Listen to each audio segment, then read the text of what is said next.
Hey everyone, Persona Rose here. You may not know this, but I've grown up with the Yu-Gi-Oh anime since I was a kid, from the days of Duel Monsters premiering on Kids WB to watching the finale of Reigns. Yet for anyone who hasn't been paying attention, a Yu-Gi-Oh series hasn't premiered since 2019, and if you count the Rush series, then it has only been a full year. The point still stands, it seems odd for the main promotion of the TCG and OCG to not be airing. Or that is what I would say until Yu-Gi-Oh! The Card Game Chronicles premiered last year.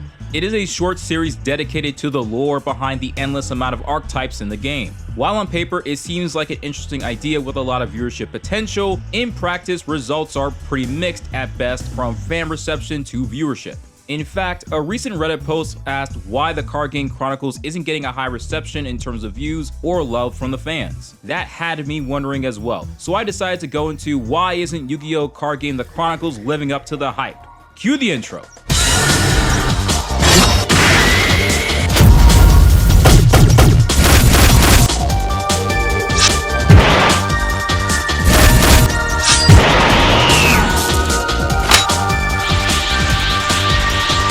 I'll give a quick summary of the completed arcs as of the time of this video's release to better explain why the Chronicles hasn't quite taken off. In case someone asks about the Magistus arc, so far it's stereotypical fantasy anime that you've seen others do better, so it's mid! Anyway, let's move on to the Sky Striker Ace. Part 1. Ray falls from the heavens to attack Rose and wins using her afterburn technique, which destroys the Zeke. Part 2. A flashback of Ray and Rose occurs, which alludes to the former being used as a weapon. Then a platoon of drones arrive to erase them. However, they stand 10 toes with their swords drawn, ready to fight when credits roll. That's it? So let's move on to The Fallen and the Virtuous Part 1.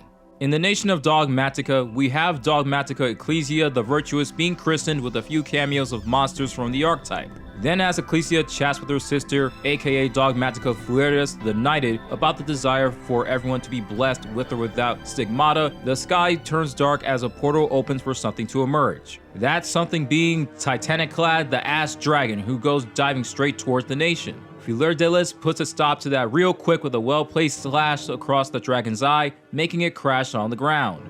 Ecclesia checks out the scene to find it is a young boy emerging from the crash site who is bleeding in the same place as the dragon. We end with the young girl drawing her weapon prepared to strike him down. Part 2 continues with Ecclesia opting to show compassion towards the injured boy. Duelist tries to return to her sister, but is forced to weave out the way of gunfire. She ends up in a confrontation with one of the Tri-Brigade, Shuraig. I know they say don't bring a knife to a gunfight, but that saying doesn't apply to her. The rest of the Dogmatica arrive to dispose of the young boy when the rest of the Tri-Brigade emerge to confront them. Dogmatica Lawbringer responds to Ecclesia's defense of the heretic boy by trying to strip her of the stigmata. However, the young boy intervenes, causing the powers of the stigmata to merge inside him and turn him into a beast, aka Brigran the Glory Dragon. Part 3 goes on with the Dogmatica Ashians attempting to slaughter Brigran while they are engaging with the Tri-Brigade, which leads to an all-out fight. Meanwhile, Duelist the Knighted and Tri-Brigade Shuraig are still going at it with each other, refusing to back down until she receives an order to retreat. Shout out to the Mercurier cameo. The battle between the Dogmatica and Tri-Brigade still rages on until the former is ordered to walk away for reasons. Brigran reverts back into the injured boy as Shuraig returns. With the rescue that is never clarified apparently being successful, they ought to head back to their base with Ecclesia and the unknown boy. Part 4 continues with Ecclesia having woken up to find a member of the Tri-Brigade, Fervent the Barren Blossom. Before arriving, she received a message from the Dogmatica that she is no longer one of them for defiling the stigmata. At Shuraig's urging, Fervent checks up on the distraught girl and reassures her that it isn't wrong to save someone. The nameless boy is told by the Tri-Brigade leader to join her since she did try to protect him. Fully recovered, Ecclesia and the boy part ways from the Tri-Brigade, who aren't wearing their mask, and somehow that just feels wrong. After traversing the desert for a few days, they stop during the night to have some rest. After a little bonding session like any rom-com, Ecclesia, aware of how inconvenient it is to not call someone by a name, opts to give him one. The name in question being Albaz. Part 5 goes on with Albaz and Ecclesia still walking through the desert until they are spotted by a bunch of Spriggan Rockies who bring them onto the ship Explorer. After explaining the situation to a member of the Tri-Brigade Kit, they are open to helping them. However, Spriggan's Captain Sargas will only comply if they help them win the next race. After a preparation montage and receiving a gift from Kit, Albaz and Ecclesia end up winning the race for them. However, the moment is short-lived when from the deep underground, Supreme Sovereign Serpent of Gondola emerges, the final part of the Fallen and Virtuous chapter. The sight of the serpent stirs something up in Albaz, making him transform into Albion the Branded Dragon. They start going at it, which leads to Kit winding up as collateral. Albaz is about to strike when he and the serpent are struck down by lightning. Is it a bird? Is it a plane? No, it is the Iris Soul Sword, with a quick cameo by the Golden Soul Sword seeking their moments of aura farming. She goes to finish off Albaz, but virtuous as ever, Ecclesia tries reaching out to him despite the danger. He ends up regaining his senses, causing the fire to vanish, although he ends up turning into Albion the Shrouded Dragon. After receiving a hug from the grateful girl, the members of Soul Sword part ways, and with a night of merrymaking past, Albaz and Ecclesia, or should I say Incredible Ecclesias the Virtuous, take their leave, bringing this chapter to a close, and opens up the chapter of Spirit Charmers. Part 1 starts off with the Spirit Charmers, Iria, Hita, Asa, and Win finding a book with a powerful spell known as the Grand Spiritual Art Ichirin. The foursome attempt to combine their powers like the Planeteers, but to no avail. After a brief read, turns out they need to go on a quest like every low-ranking mage to level up. So basically this is an RPG run to obtain the same power level as Donald Duck. Oh, wait! Why do you have so much power? Part 2 continues with them finding a statue in the dungeon that must be destroyed. This earthbender needs to study under Toph, but Hita has been learning under Lena Inverse because one fireball gets the job done. The group finds a scale that has to be balanced with an equal amount of magic. 3 of them get it down on the first try, but leave it to the powerhouse to not understand the word restraint. So Ata must give her teammate a little crash course in ki control. After a few tries, she gets it right, which leads the crew to another trial to move a large boulder. Unfortunately, Asa shames the village hidden in the stones with that sorry-ass earth jutsu. But hey, at least her wizardry is no worse than the rest of the Charmers, so they decide to head back for some earned R&R and some extra training with a new turtle.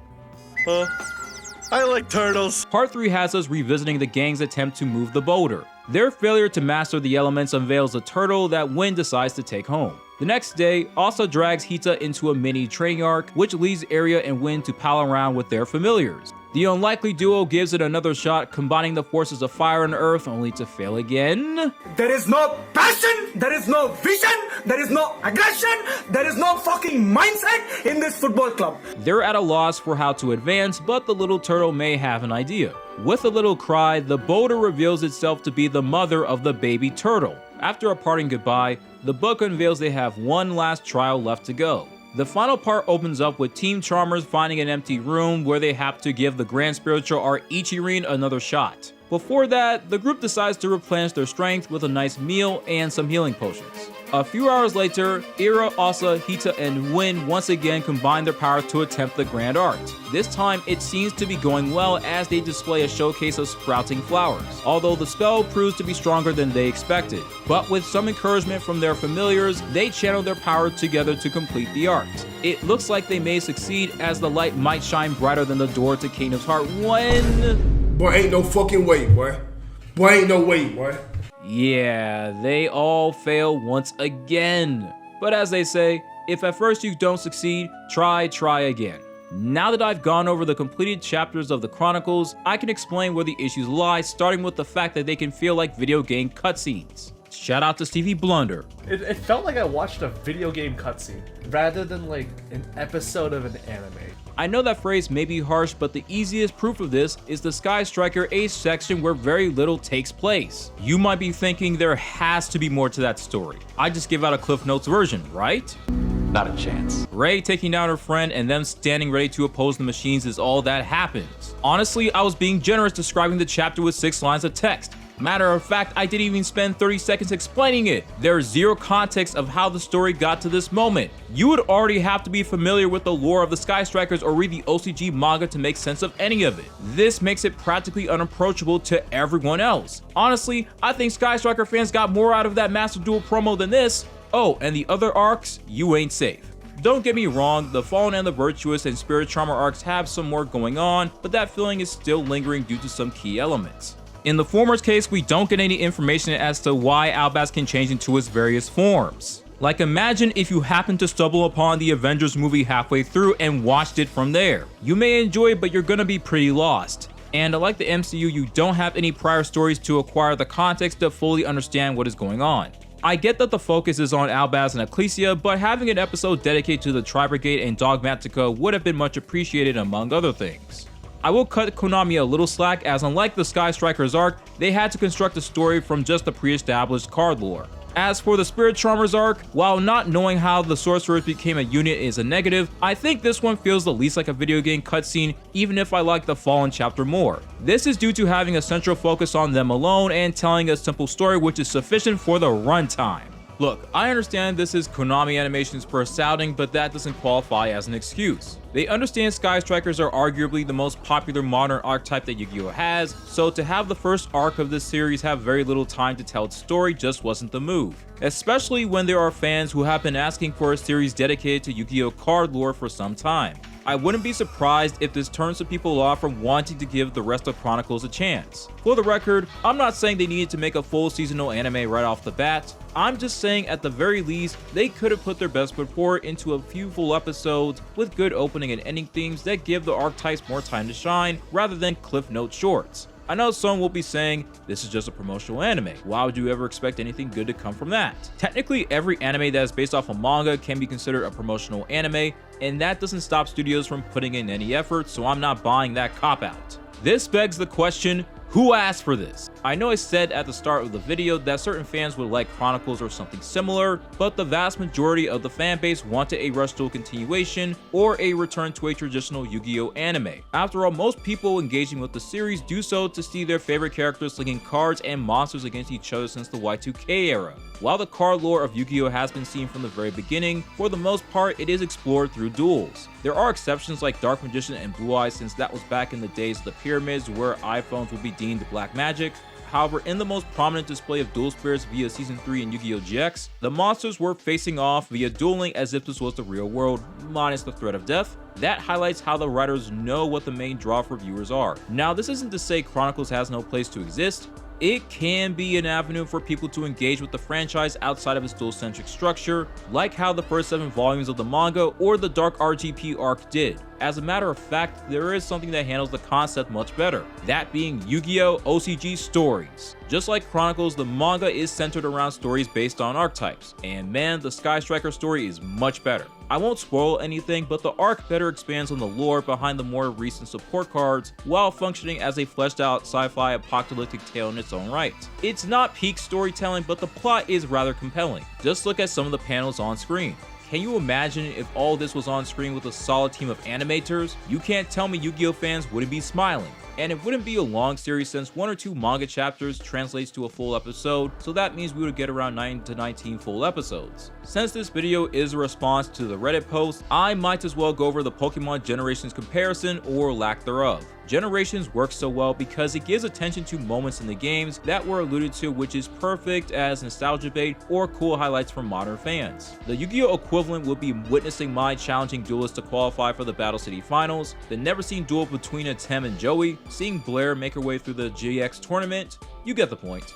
I will say Chronicles would have more traction if they focused on nostalgia baiting like Konami usually does. Just imagine a few episodes focused on Red Eyes, Synchrons, or the Magician Girls. Assuming it will be well promoted. I mean, recent Yu-Gi-Oh anime in the West haven't been, but that's a video for another day. No, seriously, Konami, how do you make a Chronicles playlist in your official Yu-Gi-Oh channels, yet barely make advertisement for it? Make it make sense. Much like this channel where a few seconds of your time can make a difference. So that leads us to the end phase. As it stands, Card Game the Chronicles is a collection of stories on popular-ish archetypes with the 4th one in progress, which is so far yet none of it is noteworthy, unless you're a very hardcore Yu-Gi-Oh fan, which is a shame since the potential for higher heights is right there. While this will never be a replacement for a proper Yu-Gi-Oh series, that doesn't mean it lacks any value. The monsters were clearly made with heart, and it's time Konami summoned their full power to the field. It's been a minute since I've made a proper video discussing anime, and I'm happy it was one based on one of my favorite IPs. I hope you guys enjoyed the video. You can follow me on Blue Sky, Instagram, and TikTok. You can click to your right if you want another anime discussion type video, or you click to your left if an IRL tier list is more your speed. Expect more content like this to come out in the future, and until next time, take care.